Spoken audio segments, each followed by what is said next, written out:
有咱台湾民众去到德国的时阵，煞去互查落来，是因为这德国的海关和警方是拢怀疑讲，伊就是中国的通缉犯，甲伊问4点钟。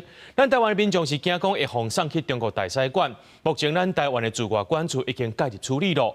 有专家提醒讲，若准是本人和护照顶头的相片查了伤过济，一定要去换新的。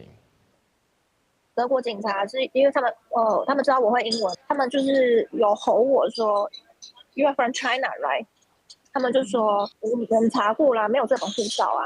这个陈小姐原底要入境德国法兰克福的时阵，因为人民辨识无通过，去互海关查落来。德国警方还佫表示讲，伊是中国通缉犯，甲带去房间问4点钟，互伊真惊吓，甚至引起外交部的关注。我有看到我的照片的颧骨有被点了2个红点，我的颧骨的位置好像跟那个女通缉犯好像有一点像。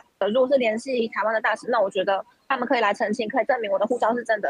他们如果觉得我就是照片上的那个女通缉犯，他们也可以选择联系中国的大使馆。照片跟他本人可能有一点差距了哦，但这是德方的说法。外馆已经本来持续在注意这件事，那我们也会请外馆一定要跟德方厘清。外交部讲，当咧持续甲当事者联络，提供协助。不过，即卖欧洲先进区国家10月中要启动所谓出入境的系统 EES， 都惊会发生更较侪扫描卡关的事件。专家提醒，护照的相片千万唔通甲本人差伤侪。不管是你有戴牙套还是有整形，或者是长期化妆风格有很大的巨变，其实最好的做法是你还是应该要去申请新的护照，把上面的照片做更新，签名栏位啊，记得也要签。那他这样子，到时候万一有什么，就是他提到什么笔迹辨识或什么的，他才会有一个帮助。根据行李护照指数，10月公布2025年上强护照的排名。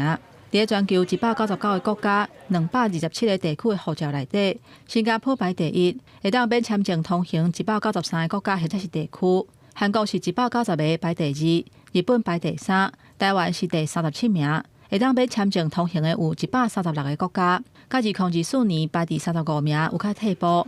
因若美国是头一届无伫咧前10名，即届排12名。